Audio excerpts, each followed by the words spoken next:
সেয়া ৰাতিপুৱা ব্ৰেকফাষ্ট এতিয়া ৰুটি খাম আমি কমলতৰ ঘৰত কালি আহিলে এতিয়া ৰুটি মাৰি আছে পৰা ৰুটি বেলি আছে এইফালে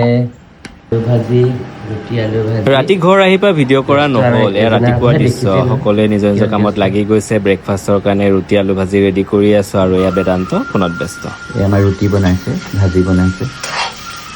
আমাৰ আকৌ ড্ৰেছ একে পিন্ধি লয় দেই আৰু কেমেৰামেনো কালাৰ মিলাই ল'ব লগা হৈছে অলপ এয়া চাংচাৰি ৰুটি এইফালে মই ভাজি বনোৱা দেখাইছে নাই ৰুটি আৰু আলু ভাজি কাৰ কাৰ প্ৰিয় সেইটো আকৌ জনাবলৈ নাপাহৰিব দেই কেনেকুৱা হৈছে ৰুটি ভাজি চাংচাৰি ৰুটি খাইছোঁ আমি চাংচাৰি ৰিজৰ্ট কমল ৰিজৰ্টত আমি ৰুটি খাইছোঁ আমাৰ লগৰ কেইজনৰ এটা ভাল যে যাৰ ঘৰতে আমি ফুৰিব নাযাওঁ কেলে কিন্তু আমি কোনো বহি নাথাকে সকলোৱে নিজৰ নিজৰ কামত লাগি যায় আৰু ৰুটি খাই উঠিয়ে একাপ একাপ গাখীৰ চাহ খালোঁ যিহেতু আমাৰ ঘৰৰে গাখীৰ তাৰপিছত বাচন ধোৱাৰ পাল পাল বেদান্তৰ এয়া দেখিছে কমল ৰিজৰ্টত আমাক খুৱাই বুৱাই এতিয়া ধুৱাইছে আহিব দেই সকলোৰে নিমন্ত্ৰণ আছে তাৰপিছত আমি কি কৰিলোঁ দেখাম নেক্সট ভিডিঅ'ত আজিলৈ আহিছোঁ বাই গৰমে বাচন ধুইছে